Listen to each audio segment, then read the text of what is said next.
అందరికీ నమస్కారం అండి. చిన్న వయసులోనే మోకాళ్ళలోని గుజ్జు లేదా కార్టిలేజ్లో మార్పులు అరుగుదల ఎందుకు వస్తాయి, ఏ ఏ కారణాలు ఉంటాయి, కార్టిలేజ్లోని అరుగుదలలో ఉండే స్టేజెస్ ఏంటి అనే అంశాన్ని ఈరోజు మనం నేర్చుకునే ప్రయత్నం చేద్దాం. సాధారణంగా ఆరోగ్యవంతులైన మోకాల్లో కార్టిలేజ్ చాలా స్మూత్గా ఉంటుంది. ఇది మోకాళ్ళ జాయింట్కి కుషన్ లాగా పనిచేస్తుంది, న్యూట్రిషన్ సప్లై చేస్తూ ఉంటుంది. మోకాళ్ళ జాయింట్ యొక్క మొబిలిటీని స్మూత్గా ఉండేదానికి ఇది చాలా ముఖ్యమైన అంశం. అయితే ఒక స్టేజ్ దాటిన తర్వాత ఈ కార్టిలేజ్ స్మూత్నెస్ పోతుంది, అక్కడక్కడ చిన్న డెంట్స్ లాగా ఏర్పాటు జరుగుతుంది. దీనివల్ల కార్టిలేజీ యొక్క మృదుత్వాన్ని, సాగే గుణాన్ని కోల్పోవడం జరుగుతుంది. ఇంకొంచెం అడ్వాన్స్డ్ స్టేజ్ల్లో ఖచ్చితంగా కార్టిలేజ్లో పగుళ్ళు కనపడుతూ ఉంటాయి. ఈ పగుళ్ళు రావటం అనేది వచ్చినప్పటి నుంచి మోకాళ్ళలోని నొప్పి యొక్క తీవ్రత క్రమక్రమంగా పెరగడం అనేది మనం గమనిస్తూ ఉంటాం. బాగా అడ్వాన్స్డ్ ఉన్న స్టేజ్ల్లో కానీ ప్రత్యేకమైన కారణాల్లో గాయం అవ్వడము లేదా ఇంజరీ అవ్వడము ఇలాంటివి జరిగిన సందర్భాల్లో కానీ కార్టిలేజ్ ఒక స్పెసిఫిక్ ఏరియాలోనే డ్యామేజ్ అవ్వడం అనేది జరుగుతుంది.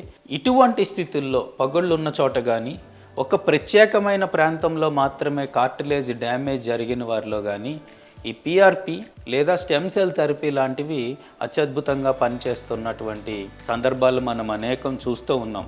చాలా అడ్వాన్స్డ్ స్టేజెస్లో ఈ కార్టిలేజ్ పూర్తిగా డ్యామేజ్ అవడంతో పాటు ఒక ఎముకని రాపిడికి గురి చేసేది చాలా అడ్వాన్స్డ్ ఆర్థరైటిస్గా మనం గమనించాలి. ఇవన్నీ ఆర్థరైటిస్ మాత్రమే కాదు, సాధారణంగా ఇంజరీస్ వల్ల అవుతాయి. ఏసిఎల్ ఇంజరీ కావచ్చు, మెనిస్కల్ ఇంజరీ కావచ్చు, direct sudden abnormal landing jumping లాంటి వాటిలో కావచ్చు, లేదా డైరెక్ట్ ట్రామా కానీ ఫ్రాక్చర్ కానీ ఏదైనా గట్టిగా బలంగా మోకాల్ జాయింట్ దగ్గర తాకటం వల్ల కానీ యాక్సిడెంట్లో కానీ ఇది జరుగుతాయి.